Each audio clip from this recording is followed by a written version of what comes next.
اب تک ہمارے پاس انٹروپی کی دو ڈیفینیشنز آ چکی ہیں. ایک ڈیفینیشن کے مطابق delta S equal to Q over T, یہ ایک تھرموڈائنمک ڈیفینیشن ہے، اور اس کے مطابق انٹروپی چینج جو ہے وہ heat added to the system divided by the temperature at which the heat is supplied, یعنی کہ جس ہیٹ جو اس میں ہم نے سسٹم میں شامل کیا اور وہ ٹیمپریچر جس پر کہ وہ ہیٹ آپ نے. اور دوسری جو ہے اسٹیٹسٹیکل یا کمبینیٹوریل ڈیفینیشن ہے جو ہمیں یہ بتاتی ہے کہ یہ کوئی کانسٹنٹ ہے، اور یہ انٹروپی جو ہے وہ ڈیپینڈ کرتی ہے نمبر آف اسٹیٹ، یعنی کہ وہ اسٹیٹ جو کہ پورے سسٹم کے پارٹیکلز جو ہے وہ لے سکتے ہیں. اور ظاہر بات ہے کہ یہاں پر ہم خربوں خربوں خربوں پارٹیکلز کی بات کریں جن میں سے ہر ایک کی خربوں خربوں اسٹیٹس ہوں گی، اور ظاہر بات ہے کہ یہ ایک بہت بڑی مائکروسٹیٹک یا اسٹیٹسٹیکل ڈیفینیشن ہے. تو یہ دو ڈیفینیشنز جاننے کے بعد میرا خیال ہے کہ اب وقت آ گیا ہے کہ میں آپ کو سیکنڈ لا آف تھرموڈائنمکس سے انٹروڈیوس کرواؤں. سیکنڈ لا آف تھرموڈائنمکس، اور وہ کیا ہے؟ بہت سادہ سا ہے قانون، لیکن یہ بہت سارے فینومینا کی وضاحت کرتا ہے.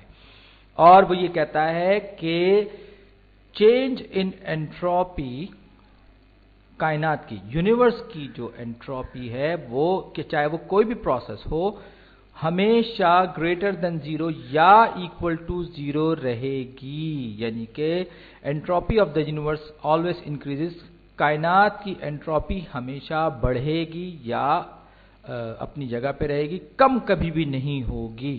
تو ہم یہ دیکھتے ہیں کہ یہ جو ایکسپریشن ہے یہ کس طرح سے ایگزامپلیفائی ہم کر سکتے ہیں. تو فرض کر لیجئے میرے پاس یہ ایک ریزروائر ہے جس کا کہ ٹیمپریچر T1 ہے اور میں اس کو ہاٹ ریزروائر کہہ رہا ہوں. تو اور دوسری یہ اس کے ساتھ جڑی ہوئی دوسری ریزروائر ہے جس کا کہ ٹیمپریچر T2 ہے اور میں اس کو کولڈ یا ٹھنڈی ریزروائر کہہ رہا ہوں.